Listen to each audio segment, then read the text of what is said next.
समस्तीपुर में बड़ा नाव हादसा, बूढ़ी गंडक नदी में नाव पलटने से 3 लोगों की मौत, कई लोगों को बचाया क्या।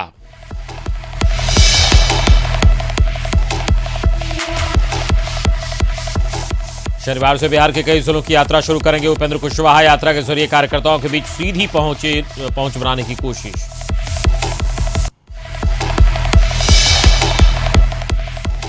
मंत्रिमंडल विस्तार के बाद उपेंद्र कुशवाहा से मिले ललन सिंह। कुशवाहा ने कहा नहीं निकाले जाए राजनीतिक मायने, औपचारिक की मुलाकात।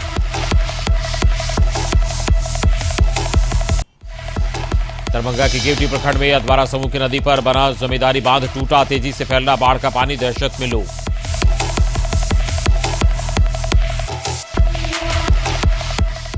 बिहार में आकाशीय बिजली का कहर, गोपालगंज में वज्रपात की चपेट में आने से 2 मासूमों की मौत, शेखपुरा में भी एक शख्स की गई जान।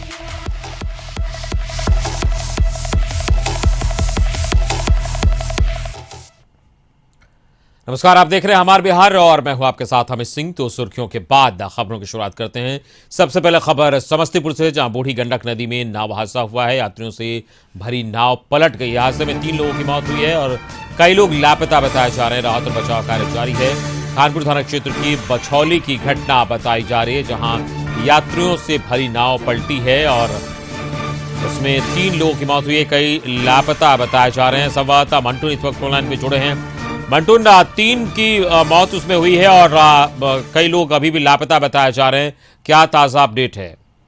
देखिए, अब तक जो है प्रशासन के द्वारा जो है रेस्क्यू जारी है, लेकिन पानी की बहाव इतनी तेज थी जिसमें बताया जा रहा है कि 3 लोग अभी भी जो है लापता है, जिसकी जो है प्रशासन की जो अधिकारी है, तमाम जो एनडीआरएफ की टीम है वो लगातार जो है रेस्क्यू कर रही है और वहाँ पे प्रशासन अभी भी मौजूद है। घटना जो है आज सुबह के गांव में जो है गांव में एक व्यक्ति की मृत्यु हो जाती है और मृत्यु के बाद जो सभी दाह संस्कार के लिए जो है बूढ़ी गंडक घाट के पास जो उस पार गया नाव से जाता है और नाव आने के दौरान जो है नाव जो है तेज धार होने के कारण जो है नाव पलट जाती है, जिसके दौरान यह हादसा होता है। और ग्रामीणों की मदद से जो है जो 3 जो लाश था उसे निकाला गया और 2 लोगों को ग्रामीणों की मदद से ही बचाया गया।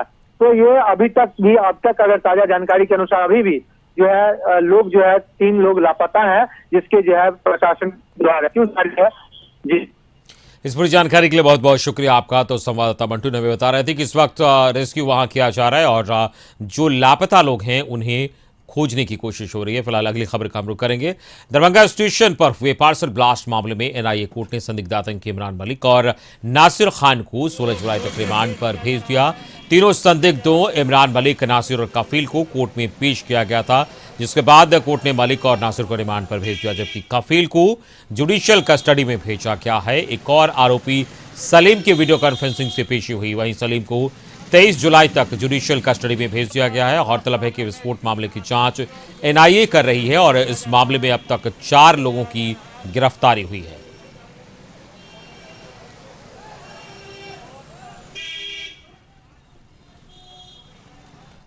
और कफील के बारे में? कफील लोगों को रिमांड पर नहीं, उन लोगों को रिमांड पर नहीं लिया गया है। बाकी ये अपना समझेगी। सलीम का क्या हुआ? सलीम अभी आज पेश किए गए थे? नहीं, सलीम को पेश नहीं किया है क्योंकि तबीयत ठीक नहीं है। सर, क्या हेल्थ इशू है? कुछ पता चला कि गंभीर हेल्थ इशू है? उसके बारे में तो हम लोग नहीं बता सकते हैं। हम लोग तो कोर्ट से कंसर्न है, कोर्ट में जो होता है उसके बारे में बता दिए। बाकी चीज़ आप लोगों को समय समय पर एनआईए साझा करती है। एनआईए के द्वारा आप लोगों को एनआईए की तरफ से क्या कुछ जानकारी निकल कर आई है? हम लोगों के बारे में हम लोगों को कुछ। अगली खबर का रुख करेंगे। चिराग को दिल्ली हाईकोर्ट से झटका लगाया। हाईकोर्ट ने चिराग की याचिका खारिज की है। चिराग ने लोकसभा स्पीकर के फैसले को चुनौती दी थी। हाईकोर्ट के फैसला का पशुपति पारस ने स्वागत किया है। न्यायपालिका पर हमें पूरा भरोसा है, ऐसा पशुपति पारस ने कहा। लोकसभा स्पीकर का निर्णय संविधान के तहत है, पशुपति पारस ने यह बताया। आपको बता दें चिराग पासवान ने लोकसभा स्पीकर के फैसले के खिलाफ हाईकोर्ट में याचिका दायर की थी, जिस याचिका को कोर्ट ने खारिज कर दिया है।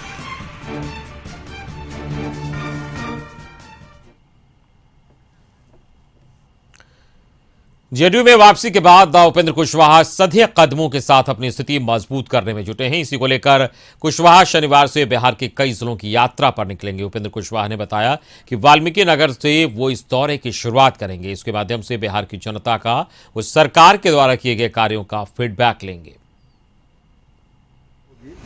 बगहा से, लेकिन उस यात्रा की शुरुआत के लिए हम अपने साथियों के साथ आज ही निकल रहे हैं। वाल्मीकि नगर में जाकर रात्रि विश्राम करेंगे और कल सुबह से यात्रा की शुरुआत होगी। बिहार के तमाम जिलों में एक दिन हर जिला में जाना, रात में वहाँ प्रवास करना, पार्टी के साथियों के साथ बात करना और स्थानीय जो समस्याएं होंगी उन समस्याओं के निराकरण के लिए बिहार की सरकार माननीय मुख्यमंत्री जी के नेतृत्व में जो योजना चला रही है, उन योजनाओं के कार्यान्वयन में हमारे साथियों की भागीदारी अधिक से अधिक कैसे हो, इन तमाम बातों को लेकर चल।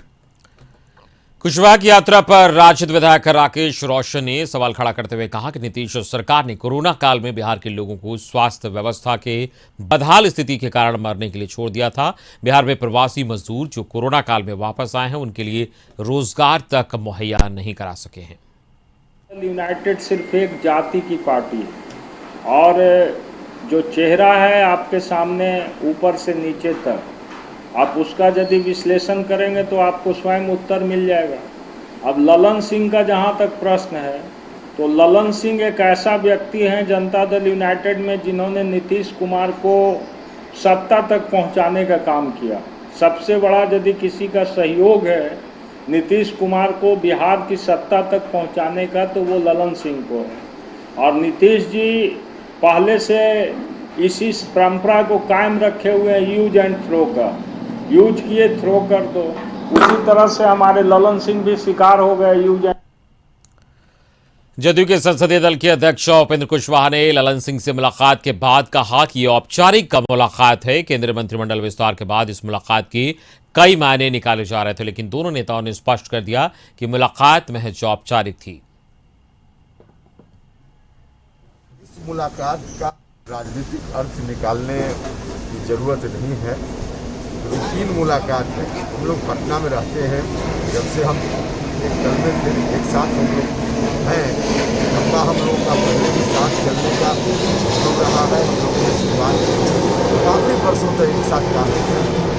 अब एक ही दल में फिर से हैं और हम लोगों को मिलकर नीतीश कुमार जी के नेतृत्व में इस दल को मजबूत बनाना है।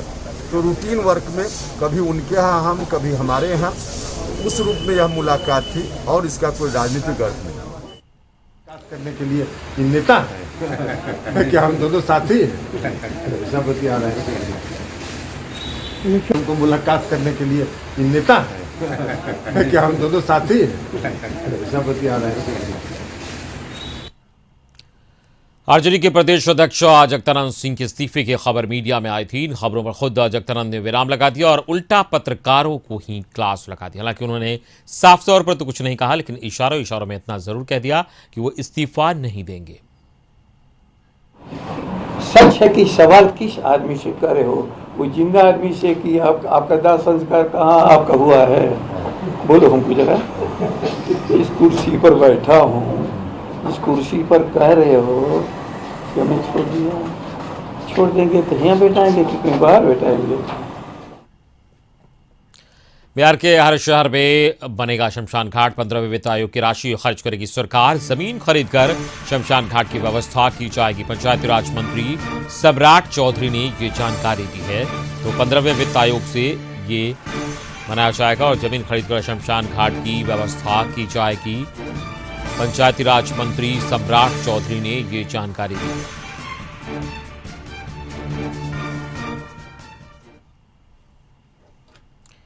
दरभंगा के केवटी प्रखंड में बागमती के अधवारा समूह की नदी आफान पर है, जिसको लेकर कोठिया और मंगरथू के बीच 2 जगहों पर जमींदारी बांध टूट गया है, जिसको बचाने और बांधने में केवटी के अधिकारियों के साथ स्थानीय लोग जुट गए हैं। वहीं इस जमींदारी बांध टूटने से पानी तेजी से नए इलाकों में फैल रहा है। कई घरों में अचानक से पानी प्रवेश कर गया, जिसके बाद लोग आनन फानन में सामान शिफ्ट करने में जुट गए हैं। ये पानी कोठिया, मचिगमा, दानी, पिंडारुच होते हुए हवाई अड्डे की तरफ जाएगा। इस वक्त मौके पर अधिकारी पहुंचकर बांधने का प्रयास शुरू कर दिए हैं।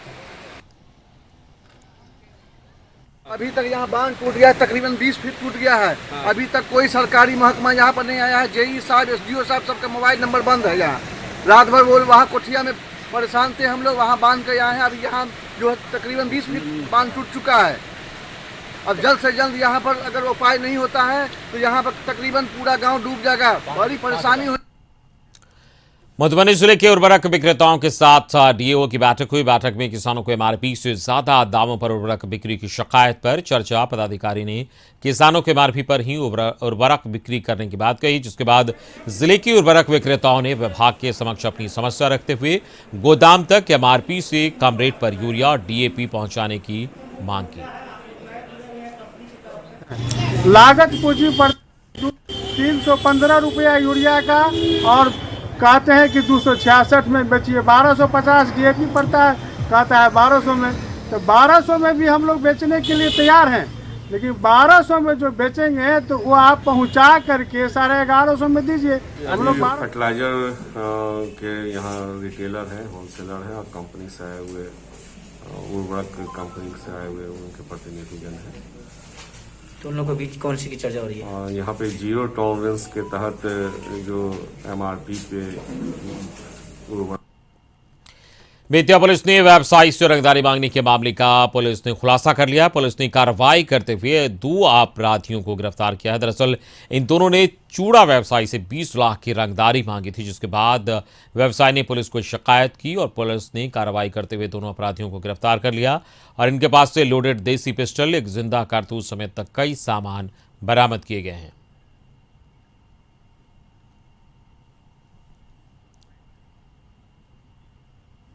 तो नरकटियागंज के एक व्यवसायी के द्वारा व्यवसायी से रंगदारी की मांग की गई थी और जिसको लेके एक टीम का गठन किया गया था। टीम के द्वारा टेक्निकली और मैनुअली दोनों फ्रंट पे काम करते हुए कल इसमें से 2 अभियुक्तों को गिरफ्तार किया है और उन दोनों अभियुक्तों से जो पूछताछ के क्रम में उन लोगों ने अपनी संलिप्तता भी स्वीकार कर ली है और इन दोनों के पास से एक लोडेड देसी पिस्टल और 2 जिंदा कारतूस, 35 नशीली गोली और 2 मोबाइल भी बरामद किया गया है।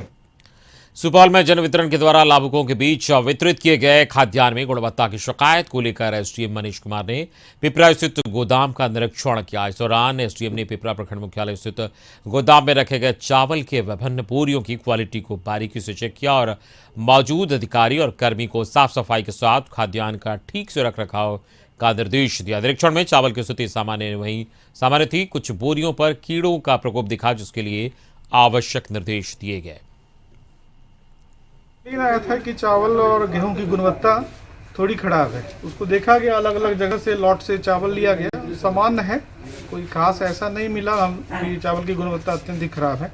तो कुछ उसको कीड़ा उड़ा लगा हो, कीड़ा की शिकायत है, तो इनको बोला गया है कि जो दवाई आता है उसका प्रॉपर रखरखाव कीजिए ताकि कीड़ा वगैरह ना लगे। बाकी गुणवत्ता सामान्य दिखाई दिया है अभी तक। शेखपुरा के नजदीक 1400 की आबादी वाले फिरंगी बेघा गांव में पुल की व्यवस्था नहीं होने की वजह से 4 महीने तक पानी भरा रहता है, जिसकी वजह से गाड़ियों का प्रवेश बंद हो जाता है। वहीं 4 महीने तक बच्चों की पढ़ाई भी बिल्कुल बंद हो जाती है। गांव वालों के अनुसार महादलित की बस्ती होने की वजह से चुनाव के वक्त नेता विकास का लालच देकर वोट मांगते हैं, लेकिन ग्रामीण स्तर पर विकास अभी अधूरा है। यहाँ तक कि गर्भवती महिलाओं को खटिया के सहारे जाना पड़ता है। ग्रामीणों ने जल्द पुल निर्माण की मांग की है। यहाँ आने जाने में बहुत दिक्कत होता है। क्या कारण है, क्या दिक्कत होता है? दिक्कत होता है कि पानी भर जाने के कारण दिक्कत होता है सर। पानी भर जाता है नदी में, तो आने जाने में, बच्चा को पढ़ने में जाने में दिक्कत होता है, गर्भवती औरत को जाने में दिक्कत होता है। पुल बनबे नहीं किया है कभी, आज़ादी के बाद से पुल अभी कभी नहीं बना है, आज तक पुल नहीं। तो कैसे आते? 2 साल पहले जो है हम लोग नदी में घुस के आते जाते हैं। माफी हो रहा, कुछ आदमी वहाँ पे सुनवाई दिए हैं अपने मन से, कुछ बाहर रहते हैं, वो अपना ये नहीं दिए हैं सहमति। वो सहमति मिल जाए कि उसका सैंक्शन है, मिल भी अवार्ड हो चुका है, टेंडर अवार्ड नहीं मिला, समझे। बस वही रहती जमीन में हम लोग गवर्नमेंट का आदेश है कि रहती जमीन में बिना सहमति के या बिना लीज लिए नहीं करना है। ब्रेक के बाद स्वागत है आप सबका। खबरों में आगे बढ़ते हैं। गोपालगंज जिले के कुचाकोट थाना इलाके के खरटिया गांव में अचानक आकाशीय बिजली गिरने से तालाब किनारे बकरी चरा रहे 4 मासूम बच्चे इसकी चपेट में आ गए। इनमें से 2 की मौके पर ही मौत हो गई, जबकि 2 बच्चियां गंभीर रूप से घायल हो गई हैं, जिन्हें स्थानीय लोगों के द्वारा इलाज के लिए कुचायकोट पीएचसी में भर्ती कराया गया, जहां स्थिति को नाजुक देखते हुए डॉक्टरों ने गोरखपुर मेडिकल कॉलेज रेफर कर दिया है। बिजली गिरल है, लमसम 2 बजे करीब में बिजली गिर के देह पकड़ गई है। बलथरी के चारू कुआं यहाँ ओकरा के बोलल जाला, वही जे रहले है, सब भैंस चरावत रहे हैं। कितने बच्चे थे? 4 बच्चे तो 5 थे, एक अलग था, चारों इकट्ठा था, तो जिसमें 2 तो काफ़ी गंभीर हैं, गोरखपुर रेफर हैं, और 2 स्पॉट पर खत्म है। शेखपुरा जिले के कुसुम्भाव क्षेत्र अंतर्गत देवली गांव में वज्रपात होने की सिवनी के निर्माण के दौरान एक मजदूर की मौत का मामला प्रकाश में आया है। मृतक के शव को पोस्टमार्टम के लिए शेखपुरा सदर अस्पताल भेज दिया गया, जबकि इसी वज्रपात के दौरान 2 अन्य मजदूर गंभीर रूप से घायल भी हो गए, जिन्हें शेखपुरा सदर अस्पताल में भर्ती कराया गया है।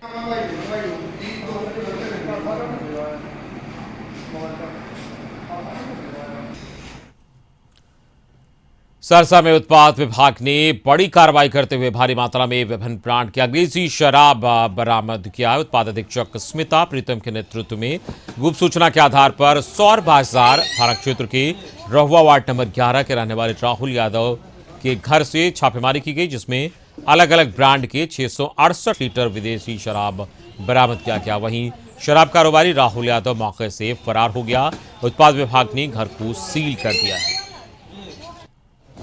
सौर बाजार थाना अंतर्गत रहुआ गांव में छापामारी की गई थी, वार्ड नंबर 11 में राहुल कुमार के यहाँ, जहां से 1549 बोतल शराब विभिन्न ब्रांडों की और अलग अलग क्वांटिटीज़ में कुल 668.355 लीटर बरामद की गई है। और राहुल कुमार, पिता का नाम संतोष यादव, रहुआ वार्ड नंबर 11 पर एब्सकॉन्डिंग केस लॉन्च किया गया है, और जिस कमरे से बरामद हुआ उसको हम लोग कॉन्फिस्केशन के लिए। पटना सिटी में 5 जुलाई को हुई हत्या के मामले में पुलिस ने 2 आरोपियों को गिरफ्तार कर मामले का खुलासा कर लिया। दरअसल 5 जुलाई को आलमगंज थाना क्षेत्र के बेलवरगंज इलाके में मिथिलेश गोप की हत्या कर दी गई थी, जिसके बाद आरोपियों की गिरफ्तारी के लिए पुलिस लगातार छापेमारी कर रही थी।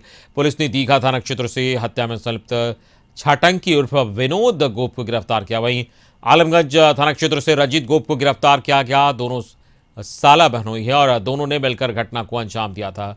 हत्या के कारण के बारे में पुलिस ने बताया कि पूर्व में मृतक मिथिलेश गोप ने रंजीत गोप के भतीजे की हत्या की थी, जिसके प्रतिशोध में रंजीत गोप ने अपने रिश्तेदार के साथ इसकी हत्या कर दी।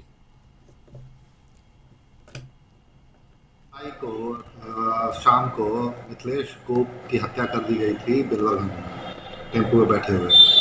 तो इसमें जब अनुसंधान किया गया है तो उसके बाद रंजीत गोप है, जो पिता श्याम बाबू राय, दीघा थाना का रहने वाला है, उसको गिरफ्तार किया गया।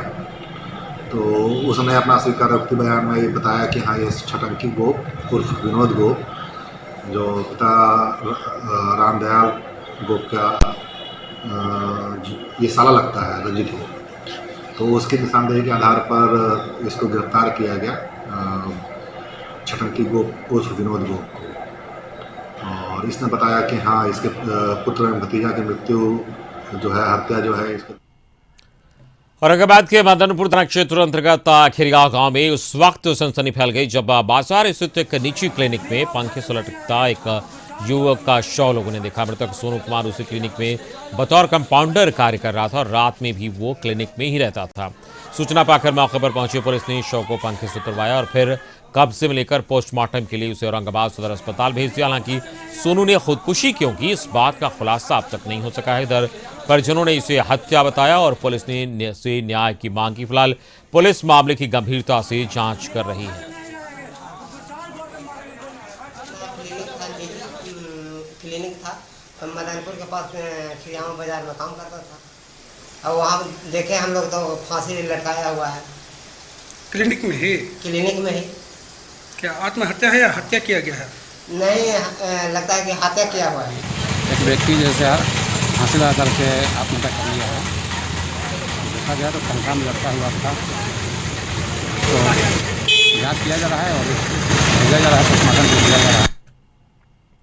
लोजपा नेता चिराग पासवान ने खगड़िया में एक बार फिर कहा कि बिहार में जल्द मध्यावधि चुनाव होंगे। चिराग ने दावा किया कि जेडीयू टूट के कगार पर है। अपनी आशीर्वाद यात्रा के क्रम में खगड़िया पहुंचे चिराग पासवान ने कहा कि मुझे पहले अपनी पार्टी को मजबूत करना है, फिर गठबंधन पर विचार करना है। चिराग ने सरकार को लेकर एक बार फिर भविष्यवाणी की।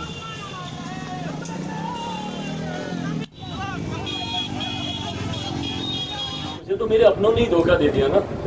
अगर मेरे चाचा और मेरा भाई मेरे साथ रहता तो दुनिया की कोई ताकत नहीं थी जो चिराग पासवान या रामविलास पासवान जी के परिवार को तोड़ सकती।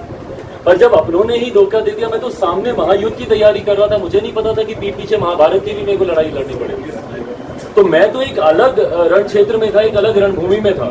तो जिस तरीके से इन लोगों ने मुझे धोखा दिया, आप मुझे बताइए ना, जब मेरे चाचा मेरे भाई ने ही मुझे धोखा दे दिया तो मैं कैसे किसी तीसरे पे उंगली उठाऊं कि भैया आपने मेरा साथ क्यों नहीं दिया या आप मेरे साथ क्यों नहीं खड़े। मैं आज उस हैसियत में नहीं।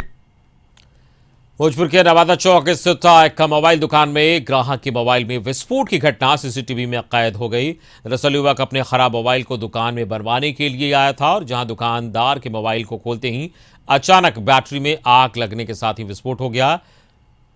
हालांकि हादसे में किसी प्रकार की कोई नुकसान की खबर नहीं है। तो आप देख सकते हैं हादसे में कोई हताहत हालांकि नहीं हुआ, ये एक अच्छी खबर है। लेकिन मोबाइल खोलते ही विस्फोट कर गया और उसमें तेज लपटें उठने लगी। तस्वीरों में आप साफ तौर पर देख सकते हैं मोबाइल बनवाने युवक वहां पहुंचा था और जैसे ही मोबाइल बनाने के लिए उसे खोला गया, उसमें बैटरी में विस्फोट हो गया और वो तेज लपटें उसे निकलने लगी।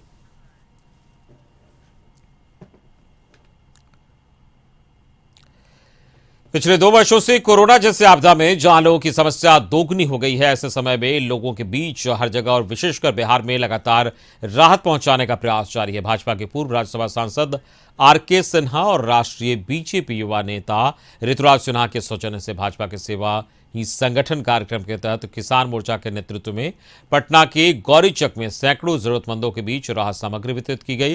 राहत सामग्री का वितरण भारतीय जनता पार्टी किसान मोर्चा के प्रदेश अध्यक्ष सरोज रंजन पटेल के द्वारा गरीब असहाय और जरूरतमंद सैकड़ों लोगों के बीच खाद्यान्न सामग्री, मास्क और सैनिटाइजर के पैकेट का वितरण किया गया।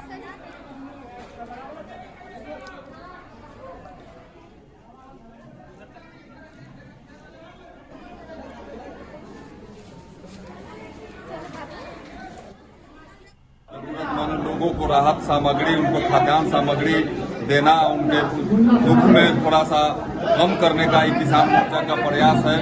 और इस किसान मोर्चा को हमारे जो भाजपा के लीडर हैं ऋतुराज सिन्हा जी, उनके माध्यम से यहाँ गौरीचक बाजार में राहत सामग्री दिया गया है।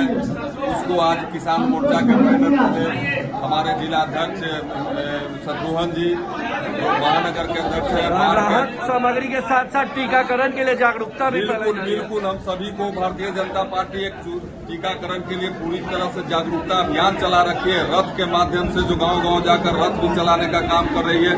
साथ साथ जहां भी हम लोग इसको राहत सामग्री वितरण करने जा रहे हैं, अन्य जगहों पर जा रहे हैं, हमारे कार्यकर्ता लोगों को अवेयर कर रहे हैं, जागरूक कर रहे हैं कि पुलिसकर्मियों और पुलिस पदाधिकारियों के द्वारा लगातार पुलिस की वर्दी पहनने के तरीके, रखरखाव और पहनावे के प्रति लापरवाही को देखते हुए पुलिस महानिदेशक ने पुलिस के सभी पदाधिकारी, जिले के सभी एसपी, आईजी, डीआईजी को निर्देश जारी किया है कि जो भी पुलिसकर्मी ड्यूटी के दौरान पुलिस की वर्दी सही ढंग से ना पहने, उनका रखरखाव ठीक से नहीं करें तो इसे पुलिस की कर्तव्य मर्यादा के विपरीत माना जाए और ऐसे पुलिस पदाधिकारी और कर्मियों के खिलाफ अनुशासनिक कार्रवाई करने का निर्देश दिया गया है।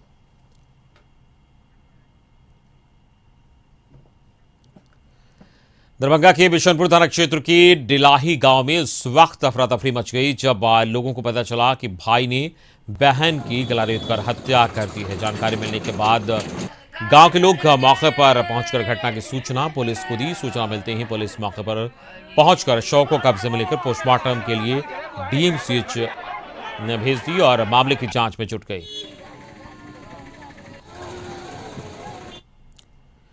मधुबनी में 20वीं थाना क्षेत्र के नूरचा गांव में पानी भरे गड्ढे में स्नान के दौरान युवक डूब गया। इस स्थानीय लोगों की मदद से दोनों को पानी से बाहर निकालकर पीएचसी लाया गया, जहां डॉक्टरों ने इन्हें मृत घोषित कर दिया। मृतक की पहचान नूराचक निवासी मोहम्मद साबिर के 18 वर्षीय पुत्र मोहम्मद अरमान और मोहम्मद मुश्ताक के 17 वर्षीय पुत्र मोहम्मद मेराज के रूप में की गई है। नवादा में भीषण सड़क हादसा हुआ है, जहां अनियंत्रित कंटेनर ने बाइक सवार चाचा भतीजे को रौंद दिया। सड़क हादसे में 2 लोगों की दर्दनाक मौत हो गई। घटना नगर थाना क्षेत्र के लोहानी बिखा के पास NH-31 की है, जहां बाइक और कंटेनर की सीधी टक्कर में बाइक सवार 2 लोगों की घटनास्थल पर ही मौत हो गई। मृतक की पहचान बीवीपुरा गांव निवासी रामाशीष यादव और जितेंद्र यादव के रूप में हुई है, जो रिश्ते में चाचा भतीजे बताया जा रहा है। घटना की सूचना मिलते ही मौके पर पुलिस पहुंचकर छानबीन में जुट गई है।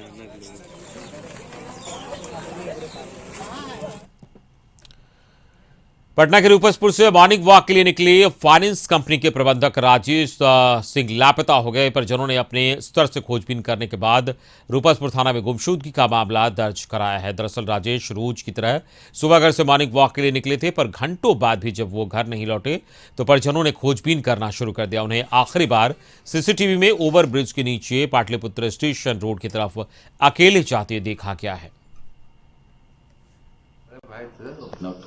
सुस्त था, सुबह 5:30 बजे टहलने निकले। उसके बाद भाभी अपना नॉर्मल थी कि अपना दाढ़ी बड़ा बना के आएंगे।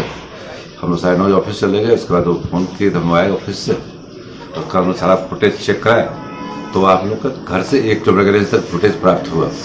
उसके बाद इनका कोई फुटेज प्राप्त नहीं हो पा रहा है और बिल्कुल हर जगह थाना पुलिस सब कुछ करके परिवार रिलेशन के सारे लोग पटना पहुँच गए हैं, लेकिन यहाँ कोई ट्रेस नहीं मिल पा रहा। 5 से 5:30 के बीच में। उसके बाद हम उठे तो उनको नहीं देखे, फिर हमको लगा कि कहीं बाथरूम गए हैं। फिर लेट हुआ तो हम उठे तो देखे कि लुंगी कुर्सी पे रखा हुआ है, टी-शर्ट हाफ पैंट पहन के वो निकले, गमछी भी नहीं था। और हमको लगा कि बहुत दिन से कह रहे थे कि बाल दाढ़ी करवा के आइए, तो हमको लगा कि जो वही कहीं गए हैं। उसके बाद जब लेट हुआ तो हमको टेंशन हुआ कि काहे नहीं आए हैं, तो फिर वहाँ देखवाए तो वहाँ नहीं थे। फिर नीचे भेजे, ऊपर नीचे परिवार में सब कोई रहते हैं तो कहीं नहीं। सिवान में दुकानदार को अपराधियों ने गोली मारकर उसकी हत्या कर दी है। घटना नगर थाना क्षेत्र के चौक बाजार के बताया जा रहा है कि चौक बाजार के पास राजेश्वर अग्रवाल की सिलाई मशीन और एशियन पेंट की दुकान है, जहां पैदल आए अपराधियों ने प्रभात को एक के बाद एक 3 गोलियां मारी, जिससे उनकी मौके पर ही मौत हो गई। घटना के बाद पुलिस को इसकी सूचना दी गई, जिसके बाद पुलिस उसकी जांच में जुट गई है।